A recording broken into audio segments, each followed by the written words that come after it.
Donc, l'objectif de mon intervention, ça sera de faire un petit tour d'horizon de ce que c'est l'implémentation des différents cadres qui existent dans ce champ-là, des cadres qui peuvent guider l'action des gens engagés dans des processus d'implémentation. Et je présenterai effectivement en particulier donc l'Active Implementation Frameworks, le cadre développé par Dean Fixon et ses collègues. Donc, je parle sous le contrôle de Dean Fixon, évidemment. Voilà l'objectif de l'intervention. Tout d'abord, avant de commencer en introduction, je vais revenir très brièvement sur la question de pourquoi justement se pose la question de l'implémentation. Pourquoi elle se pose? Parce qu'on est dans une situation très paradoxale où la recherche, elle produit des résultats robustes sur les pratiques pédagogiques efficaces, mais on est confronté à une difficulté à reproduire à large échelle ces résultats. Donc c'est très très ennuyeux parce qu'on peut se dire que la recherche pourrait grandement aider les enseignants et l'ensemble du système éducatif à un moment où on ne peut que constater que les performances des élèves s'érodent, notamment en mathématiques ou dans certains domaines de la compréhension de l'écrit. Donc ça laisse penser qu'en fait les preuves ne suffisent pas. Là j'ai repris un petit bout de titre d'un article de Jacob de 2017. C'est un peu comme si on avait accumulé des connaissances sur quoi faire pour apprendre efficacement, mais on sait peu de choses sur comment faire. Donc quelle solution peut-on envisager? Donc, une des solutions réside peut-être dans le domaine de l'implémentation, qui pourrait être ce chaînon manquant, en fait, entre le laboratoire et la pratique. Le laboratoire, c'est un terme générique, mais vous voyez, entre la recherche et le terrain. Et que nous dit la recherche en implémentation? Elle nous dit que avoir une innovation efficace, c'est absolument nécessaire, effectivement. Donc, quand on parle d'innovation, c'est au sens large, hein, mais donc dans le champ de l'école, ça sera, on va parler de pratiques pédagogiques efficaces. Donc effectivement, c'est nécessaire, mais c'est insuffisant. Pour avoir des progrès des élèves, il faut également une implémentation efficace, une implémentation que Dean Fixon décrit comme un ensemble d'activités spécifiques qui sont conçues pour mettre en pratique un programme, une intervention pédagogique de dimension connue, c'est-à-dire très précisément détaillée de telle sorte qu'on puisse le faire, quoi. Donc, on voit bien que l'un ne va pas sans l'autre si on veut des progrès des élèves.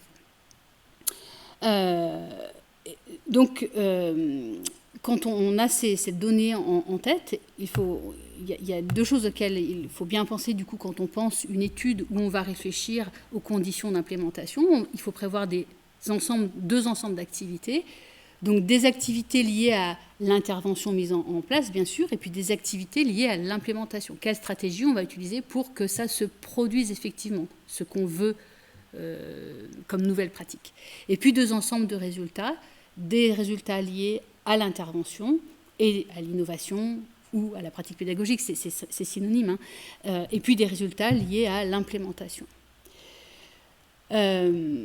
Avant d'aller plus avant, il me semble nécessaire de revenir un petit peu sur ce que c'est que ce mot implémentation, parce qu'on l'utilise, et il me semble nécessaire de dresser les contours de ce que recouvre ce terme tout de même, parce qu'on pourrait croire que l'implémentation, c'est un anglicisme un petit peu facile, puisque ça vient de implementation, qu'on retrouve dans la littérature scientifique. Et quand on traduit en français le verbe implémenter, quand on cherche dans le dictionnaire, on voit que implémenter, c'est faire, c'est mettre en œuvre. Et l'implémentation, ce n'est pas que ça, en fait. C'est ça, mais en partie. Implémenter, en fait, c'est un processus. Certains auteurs disent que ce n'est pas un événement. C'est un processus qui va nécessiter la coordination de nombreux éléments. La coordination, donc quelque chose de simultané, de nombreux éléments. Et donc, implémenter, ce serait adopter de nouvelles pratiques. Il y a vraiment cette idée d'adopter de nouvelles pratiques dans les routines professionnelles, et ces pratiques seraient fondées sur des données probantes. Alors, la majeure partie des auteurs s'arrêtent là, disent implémenter, c'est adopter de nouvelles pratiques fondées sur des données probantes. Dean Fixon, et il pourra compléter tout à l'heure ou revenir là-dessus, parle de pratiques fondées sur des données probantes ou toute autre innovation qui crée du progrès chez les élèves. Voilà. Et implémenter, c'est adopter ces nouvelles pratiques, donc pour nous des pratiques pédagogiques, mais les adopter à large échelle et de manière pérenne. pour qu'on voit des progrès massifs des élèves et qu'il y a un gain social quelque part. Donc, implémenter, ça suppose de faire autrement pour les enseignants, mais en fait, on va le voir à tous les niveaux du système éducatif, de transformer les pratiques enseignantes, mais les pratiques, en fait, de tous les acteurs du système éducatif et du monde de la recherche engagés dans des processus où l'implémentation est prise en compte. Voilà, donc c'est pas uniquement centré sur les pratiques. L'implémentation, la transformation des pratiques ne repose pas uniquement sur les enseignants, comme on va le voir tout à l'heure. Alors, comment faire pour faire autrement ? C'est la question que beaucoup de chercheurs se sont posés. Et il y a au tournant du XXIe siècle, dans les années 2000, de 2000 à 2010, on va dire grosso modo, il y a eu beaucoup de gens ont cherché les ingrédients nécessaires en fait pour faire autrement, pour parvenir à transformer les pratiques de manière pérenne à grande échelle. Et pour ce faire, ils ont développé des tas de modèles. Donc il y a eu une profusion de modèles, une multitude, enfin je dis modèles de cadres théoriques pour comprendre l'implémentation. Face à cette profusion de cadres, Nielsen, en 2015, a essayé de remettre un peu d'ordre et de les catégoriser. Il a créé une taxinomie là, qui est très connue et dont on parle, qui est toujours en vigueur, enfin voilà, qui n'a pas été remise en question, où il catégorise les cadres théoriques en cinq grandes catégories, justement. Donc tout d'abord des modèles qui vont préciser les étapes du transfert des connaissances vers la pratique. Ensuite, un autre groupe de cadres, ce seront des cadres qui vont préciser, qui vont identifier les facteurs qui influencent les résultats de l'implémentation. Donc ça, c'est extrêmement intéressant pour guider les chercheurs qui souhaitent mesurer l'implémentation et la préparer. Et puis, il y a un autre groupe de cadres qui sont les cadres pour évaluer l'implémentation. Alors, je ne vais pas m'appesantir là-dessus, mais j'en cite un quand même, celui d'Elena Proctor, celui d'Elena Proctor et ses collègues. Elena Proctor, elle a essayé de construire une taxinomie, elle aussi, de catégoriser les indicateurs à regarder de près quand on veut évaluer l'implémentation. Mais ce modèle n'identifie pas ce qu'il faut faire en amont. Là, on est juste au bout de la course. En bout de course, qu'est-ce qu'on peut regarder pour évaluer l'implémentation ? Et elle pointe l'acceptabilité de la nouvelle pratique. Excusez-moi, je crois qu'il y a quelqu'un qui est à distance et qui n'a pas dû couper le micro. Est-ce que c'est possible de couper le micro ? Merci. Un autre indicateur à mesurer, c'est l'adoption de la pratique par les enseignants en ce qui concerne le champ de l'éducation.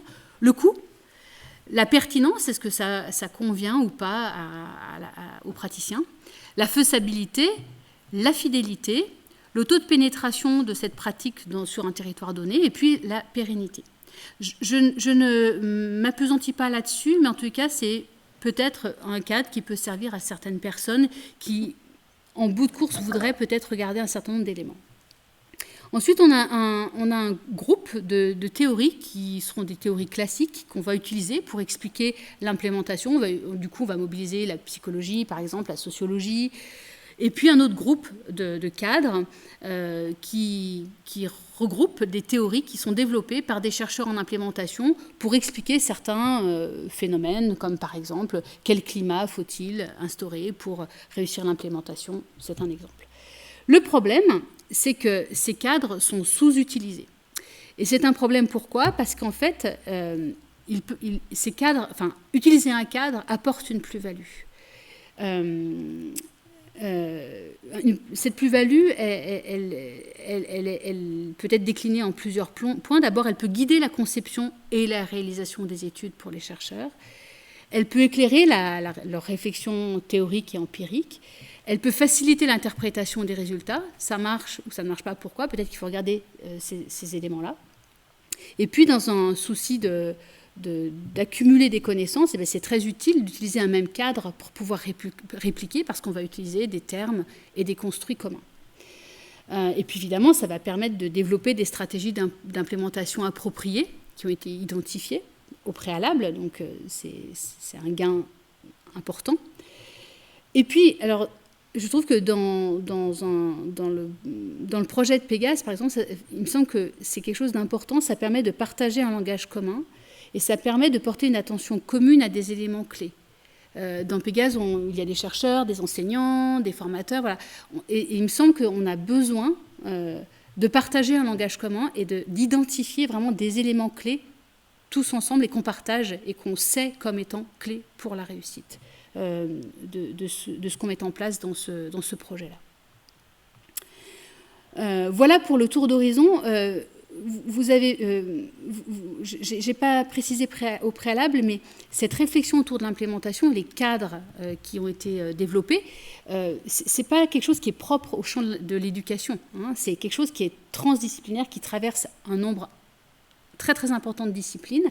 Donc on va avoir des cadres assez génériques. Et je vais vous présenter un cadre en particulier maintenant, l'Active Implementation Frameworks, donc qui a été développé par Dean Fixen et ses collègues de manière très formelle depuis le début des années 2000. Et ce cadre peut s'appliquer à l'école, mais aussi, par exemple, au domaine de l'éducation des jeunes enfants.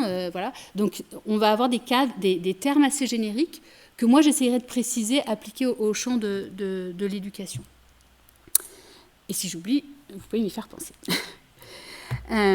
Alors, pourquoi ce choix? Parce que ce cadre, en fait, il a été formalisé à partir d'une revue de littérature qu'a citée tout à l'heure Marilyn, une revue de littérature très importante et qui a fait date dans l'histoire du développement de ce domaine de recherche.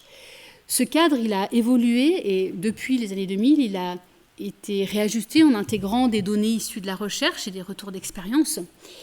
Et ce qui me semble très intéressant, a fortiori dans le projet de Pégase, c'est qu'il va vraiment pointer les facteurs qui vont influencer les résultats de l'implémentation. Non seulement il va les pointer, mais il va les décrire précisément et les opérationnaliser, ce qui le rend très utilisable en fait. Très utilisable, notamment dans le champ éducatif, parce qu'il y a des outils qui permettent d'opérationnaliser tout ceci.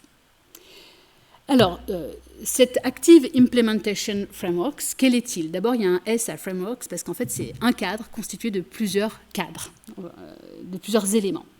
Et j'insiste sur le mot « active », parce que c'est vraiment une implémentation active qui est suggérée avec ce cadre. C'est-à-dire qu'on va faire, je dis « on » parce que c'est l'ensemble des parties prenantes. C'est les chercheurs, les enseignants, les pilotes, tout le monde. On fait des efforts délibérés, soutenus, planifiés, pour faire advenir ce qu'on veut qu'il advienne, c'est-à-dire de nouvelles pratiques pédagogiques efficaces. Donc on est dans une démarche très volontariste, et dans la théorie de la diffusion de l'information, on a 3 grands niveaux, on va dire, de diffusion de l'information, et là on est au niveau le plus élevé, on est dans le niveau du make it happen, c'est-à-dire la manière de faire la plus volontariste qui soit. Et ça ne s'oppose pas, mais dans un continuum, on est sur la partie la plus volontariste. La moins volontariste, ce serait le let it happen, c'est-à-dire qu'on laisse faire, c'est-à-dire qu'on va produire un article, on va peut-être faire une conférence qui rencontrera son public ou pas, et puis les gens seront seuls de toute façon pour modifier leurs pratiques. Ça, c'est le let it happen. Et puis le help it happen, c'est on va être un tout petit peu plus proactif. On va peut-être proposer, par exemple, une formation d'une journée, de 2 jours sur une nouvelle pratique, mais c'est tout. Le make it happen, c'est l'étage au-dessus. On va coordonner un certain nombre d'éléments pour que ce qu'on veut qui advienne, advienne. Et le on, je le répète, ce ne sont pas que les enseignants, c'est vraiment l'ensemble des parties prenantes. Alors ce cadre est constitué de plusieurs éléments. Je vous les liste rapidement. Donc d'abord une innovation qui est utilisable. Alors là on retrouve un terme générique, innovation, mais pour nous ça serait dans le champ éducatif une nouvelle pratique pédagogique qui soit utilisable. Un autre élément, c'est les étapes d'implémentation. Un troisième élément, ce sont les moteurs d'implémentation. Je vous les décrirai après. Un autre élément, c'est les équipes d'implémentation, les boucles d'amélioration, et puis un changement systémique. Je vais aller maintenant un peu plus dans le détail de ces différents éléments. Donc, c'est ces différents éléments qui constituent ce cadre. D'abord, l'innovation utilisable, donc la pratique pédagogique utilisable. cette innovation, elle doit être enseignable, apprenable, faisable et évaluable en pratique. Et pour ça, elle doit répondre à 4 grands critères, nous disent Fixen et ses collègues. D'abord, elle doit être décrite clairement. Quelle est la philosophie de cette innovation? Quel est l'intérêt? Quel est le public visé? Ensuite, on doit avoir une description claire de ses composants essentiels. Par exemple, dans ma nouvelle pratique pédagogique, j'ai une première étape, c'est ça, une deuxième étape, c'est ça, une troisième étape, etc. Mais ça ne va pas suffire. Il faut que ces composants soient vraiment décrits tellement finement, de telle sorte qu'ils soient vraiment utilisables en pratique. Donc on va les opérationnaliser en décrivant très précisément ce que l'enseignant doit dire, ce que l'enseignant doit faire, le matériel à utiliser, etc., de telle sorte qu'elles soient apprenables, enseignables. On va s'appuyer là-dessus, sur ces éléments-là, pour former les enseignants. Apprenables, parce qu'évidemment on sait ce qu'on doit faire.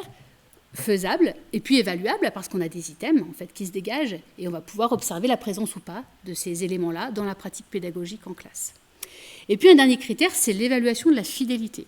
Alors ce ne sont pas des termes qu'on utilise beaucoup dans les sciences d'éducation peut-être en France, mais donc ça nécessite d'être précisé. L'évaluation de la fidélité, c'est on va regarder si... c'est une forme d'évaluation de la performance, mais là encore, c'est un terme qu'il faut préciser parce que ce n'est pas juger de c'est bien ou c'est mal, mais c'est plutôt mesurer la carre au but. C'est-à-dire que dans la pratique de classe, on voudrait voir tel élément. Et l'évaluation de la fidélité, ça va être une mesure de est-ce que c'est présent, oui, non, en quelle quantité, est-ce que c'est fait avec qualité, etc. Donc cette évaluation de la fidélité, elle est centrale pour mesurer juste les carres au but, en fait, et réfléchir à ce qu'il faut faire pour atteindre le but fixé. Le but, c'est faire de telle manière, et donc l'évaluation de la fidélité va nous permettre de regarder si on est loin de ce but ou pas, et comment faire pour y arriver. Donc on est vraiment dans une logique d'amélioration des pratiques. Je ne sais pas où j'en suis de l'heure. Tout va bien. Ensuite, le deuxième élément de ce cadre, c'est les étapes d'implémentation. Alors là, je l'ai présenté comme c'est présenté en général, c'est-à-dire comme quelque chose qui semble linéaire. Or, ce n'est pas forcément linéaire, mais on est bien obligé de linéariser pour rendre compte de ce processus. Mais il peut y avoir des allers-retours, des retours en arrière. Ces étapes, elles sont au nombre de 4 dans ce modèle-là, dans ce cadre-là. La première étape, c'est l'exploration. Et ça, c'est une étape absolument fondamentale qui est longue, en fait. Et souvent, on a peu l'habitude de passer longtemps sur ce temps-là. Et ce temps de l'exploration, c'est un temps où toutes les parties prenantes vont se réunir et réfléchir ensemble à de quoi a-t-on besoin, quelle pratique sélectionner, donc vraiment des questions autour de la pratique, quoi faire en fait, et puis comment faire, peut-on le faire vraiment, est-ce qu'on a les ressources, si on ne les a pas, peut-on se les procurer. Voilà, donc c'est toutes ces discussions-là, donc ces discussions qui peuvent prendre plusieurs mois entre les différentes parties prenantes, où le but, c'est vraiment, on va évaluer la situation pour qu'on ne se lance pas tête baissée dans quelque chose qui n'aboutira pas parce que ça ne répond pas aux besoins, ou bien parce qu'on n'a pas les ressources au final. Donc, on évalue la situation, on se met d'accord, les différentes parties prenantes se mettent d'accord, et tout le monde adhère à ce projet en étant clair sur ce qu'on va utiliser, comment, etc. Pour driver, pour guider cette phase, Melissa Van Dijk et puis avant elle, Karen Blaise ont développé un outil qui s'appelle l'Heptagon Tool, que je vais mettre en ligne sur le site de Pégase. D'ailleurs, je crois qu'ils y sont déjà. On l'a traduit en français avec Maryse Bianco, avec l'accord des auteurs, bien entendu. Et c'est un outil qui peut vraiment aider lors de cette phase d'exploration pour guider les discussions et vraiment avoir une vue d'ensemble de toutes les questions à se poser pour ne pas aller dans une impasse parce qu'on n'a pas évalué correctement la situation. Puis il y a la phase d'installation où on va développer, obtenir les ressources, préparer les éléments moteurs, c'est-à-dire la formation, l'accompagnement, etc. Vient la première étape, vient la première implémentation. C'est la première fois, c'est le moment où les premiers enseignants utilisent l'innovation pour la première fois. Donc on va déployer l'innovation et l'ensemble des stratégies d'implémentation, on va ajuster tout cela, et c'est vraiment une étape critique, parce qu'évidemment, on va sortir du statu quo, on va sortir de notre manière de faire habituelle, donc le risque de découragement est fort. Donc c'est extrêmement important là de soutenir les enseignants, mais l'ensemble aussi des gens qui les soutiennent. Donc c'est vraiment une étape critique où les équipes d'implémentation, dont je parlerai après, en tous les cas des gens qui soutiennent les enseignants, est fondamental. Le soutien aux enseignants est fondamental à ce moment-là. Pour ne pas que les gens baissent les bras et restent engagés, en fait. Et la dernière étape, c'est le moment où l'implémentation elle est complète, c'est-à-dire que un des standards, c'est on dit qu'il faut au moins qu'il y ait 50% des enseignants qui utilisent la nouvelle pratique avec fidélité dans leur routine sur un territoire donné. Et cette implémentation, elle nécessite quand même deux choses, parce qu'on est dans un système complexe où il y a du turnover, donc ça va nécessiter de toujours former les nouveaux enseignants arrivants, de telle sorte qu'ils utilisent la nouvelle pratique, donc l'innovation avec fidélité, et ça va nécessiter de maintenir les enseignants actuels à un haut niveau de compétence dans la pratique de cette nouvelle pratique, justement. Voilà pour les étapes d'implémentation. Il me semble que il y a deux moments, alors tout est important, mais vraiment, il me semble qu'il y a deux éléments sur lesquels il faut vraiment porter une attention vraiment très importante, c'est l'étape d'exploration et l'étape de première implémentation, pour les raisons que j'ai citées précédemment. Au cœur du processus d'implémentation, on a les moteurs de l'implémentation. Et ce sont vraiment les éléments clés de l'implémentation. Ils sont synthétisés sur ce schéma-là. Ils sont répartis autour de trois grands axes. L'axe compétences, qui va faire monter en compétences les enseignants, mais l'ensemble des parties prenantes. Un axe autour de l'organisation. Alors l'organisation, vous voyez, c'est des termes très génériques pour que n'importe quel champ disciplinaire puisse s'y retrouver. L'organisation, ça sera l'institution scolaire pour nous. Et puis un axe leadership. Alors, je vais commencer par l'axe compétences.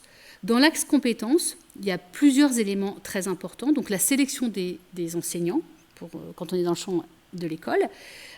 On va essayer de choisir des gens qui ont envie de changer quand même, qui ont une volonté, qui ont un minimum de prérequis, et puis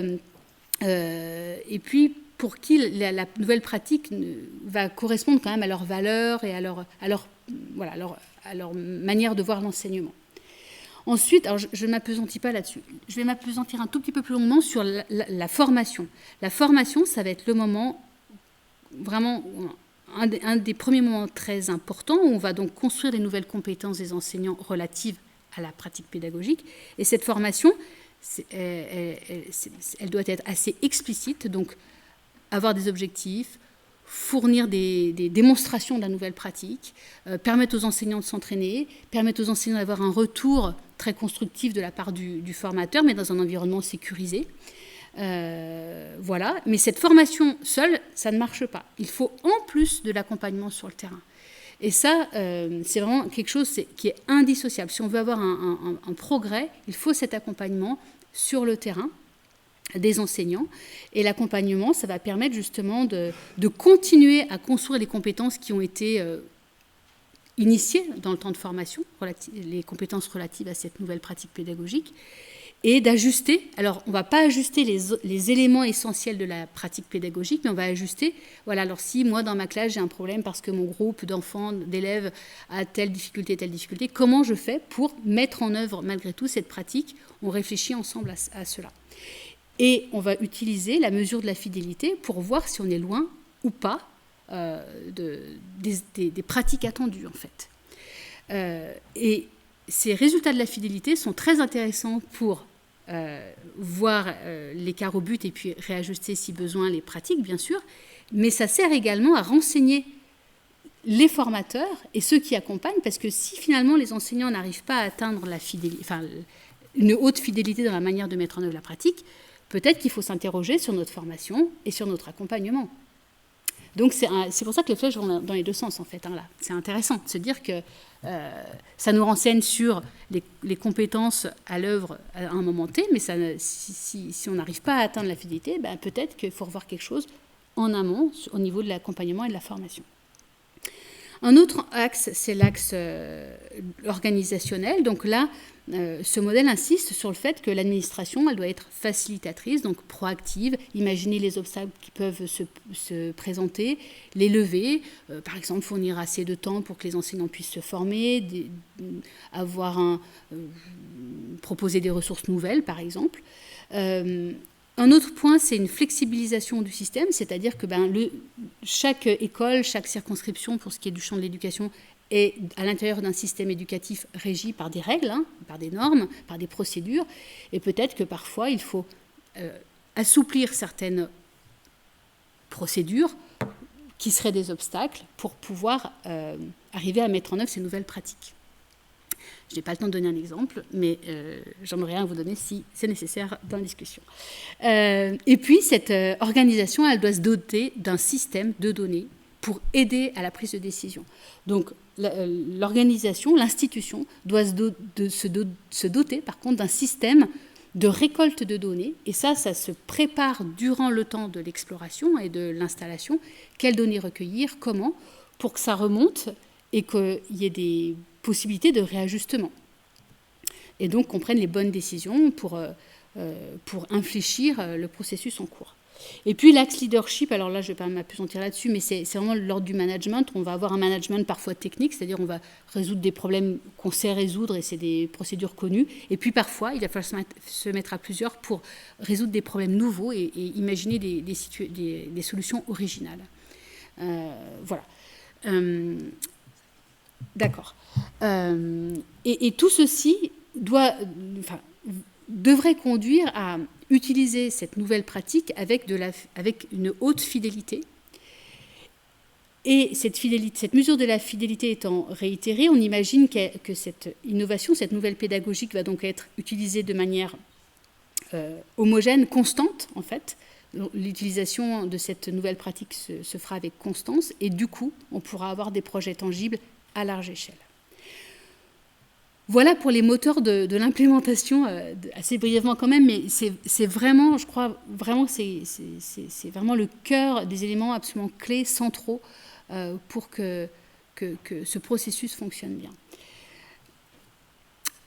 Je l'ai dit à plusieurs reprises, il est nécessaire de soutenir les enseignants, mais également chaque acteur à chaque niveau du système éducatif. Et pour ça, ce cadre précise qu'il est nécessaire d'avoir des équipes d'implémentation. Alors, en France, on n'a pas des équipes d'implémentation, mais on a des embryons de cela.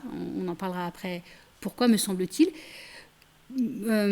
Ces équipes d'implémentation, c'est un rouage essentiel du Make It Happen dont on parlait tout à l'heure, parce qu'ils vont vraiment soutenir dans la durée les enseignants, mais aussi toutes les personnes, les formateurs, etc., qui ont besoin d'être soutenus dans ce changement massif qui demande des efforts énormes. Et ces équipes d'implémentation, elles ont les caractéristiques suivantes.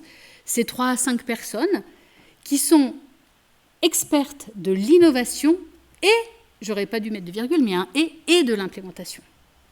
Bon, là, on a un champ de formation justement à couvrir. Et leur mission, c'est de construire chez les autres. Alors j'ai dit les autres volontairement parce que ça peut être des enseignants, mais ça peut être des formateurs, ça peut être des pilotes. C'est à tous les niveaux du système éducatif, on devrait avoir ces équipes d'implémentation pour construire chez donc les autres la capacité à pratiquer différemment. Donc il y a des personnes qui se sont vraiment interrogées sur quelles compétences il faut avoir pour arriver à construire chez les autres la capacité à faire différemment. Il y a d'abord eu un travaux de Melissa Van Dijk en 2015 et puis Alison Mess, depuis 2-3 ans, publie régulièrement là-dessus. Donc je ne m'étends pas sur cette question, mais c'est des références que vous pouvez mobiliser si vous êtes intéressé par ces questions. Et vraiment, ces équipes d'implémentation, leur mission également, ça va être de lever les obstacles. Lever les obstacles pour qu'on veut qu'ils adviennent comme pratique adviennent. Donc des obstacles pratiques ou moins pratiques, enfin voilà. Et ils sont un intermédiaire en fait entre les praticiens et puis ceux qui exercent et les pilotes en fait. Voilà. Et ces équipes d'implémentation, je l'ai dit mais je le redis, devraient être situées à tous les niveaux du système éducatif.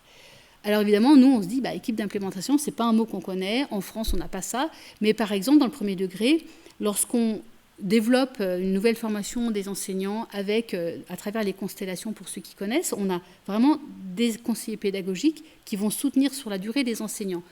Ça pourrait, dans l'idée, ressembler à ça, mais c'est pas vraiment une équipe parce qu'ils sont souvent seuls. Mais dans l'idée, c'est quand même ça. C'est des gens qui vont soutenir, experts, qui vont soutenir les praticiens.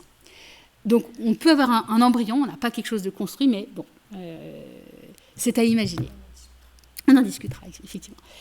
Avant-dernier élément, c'est les boucles d'amélioration. Eh bien oui, changer une pratique, ça ne se fait pas d'un coup de baguette magique, ça ne se fait pas en une fois. Donc on est obligé de rentrer dans un processus de boucle d'amélioration où on va d'abord planifier, c'est-à-dire qu'est-ce qu'on vise, comment on va atteindre ce but. Donc on va établir un plan d'action. On va suivre ensuite ce plan, donc on va faire en classe, on va mettre en place la pratique, et puis on va prendre du recul, on va analyser ce qu'on a fait et quels résultats ça a produit, et puis on va réajuster. Et ça de manière très itérative. Et jusqu'à ce qu'on obtienne cette haute fidélité que l'on veut. Donc c'est intimement lié avec cette question de, on veut une mise en œuvre hautement fidèle. Donc là on voit bien que ce n'est pas une question de juger, c'est juste mesurer l'écart au but et voir comment on peut faire pour atteindre le but qu'on vise. Et dernier élément, c'est que ces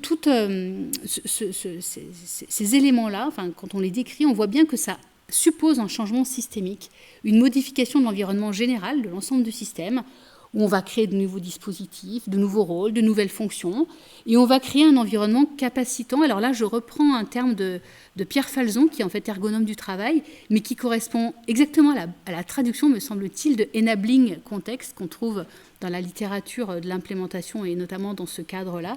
Et c'est vraiment l'environnement tout entier qui va se mettre en marche pour qu'on crée la capacité des autres à faire différemment. Donc il y a une responsabilité à l'égard des professeurs.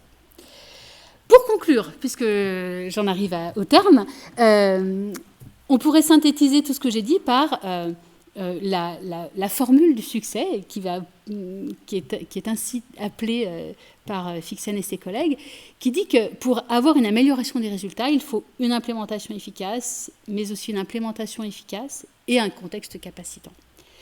Vous verrez, c'est quelque chose dont on reparlera, je pense, Dean Fixen après. Ce cadre en particulier de l'Active Implementation Frameworks, ça permet vraiment d'identifier des éléments clés, de guider l'implémentation. Et il y a des petites choses dans ce cadre, il y a des choses dans ce cadre qui peuvent commencer à nous paraître un peu familiers, en tous les cas sur notre territoire. La question de la formation et de l'accompagnement qui l'accompagne. Alors ça, c'est dans le premier degré, c'est vraiment quelque chose qui est développé au niveau national, mais dans le cadre de Pégase, on essaye de le faire aussi dans les formations de formateurs, par exemple, avec ce système de boucle d'amélioration. Donc il y a des choses qui commencent à nous être familiers, mais on a des grands défis quand même, je crois. C'est comment mesurer la fidélité, comment assurer la pérennité, et puis comment faire grandir ces équipes d'implémentation, comment les constituer et les pérenniser, et puis qu'elles fassent office de soutien pérenne à l'ensemble des praticiens. Et voilà. Et donc, pour conclure, je dis juste que donc, on va mettre l'Heptagon Tool sur le site de Pégase et puis d'autres documents dont on parlera par la suite. Voilà. Merci. Je vous remercie. Merci Céline.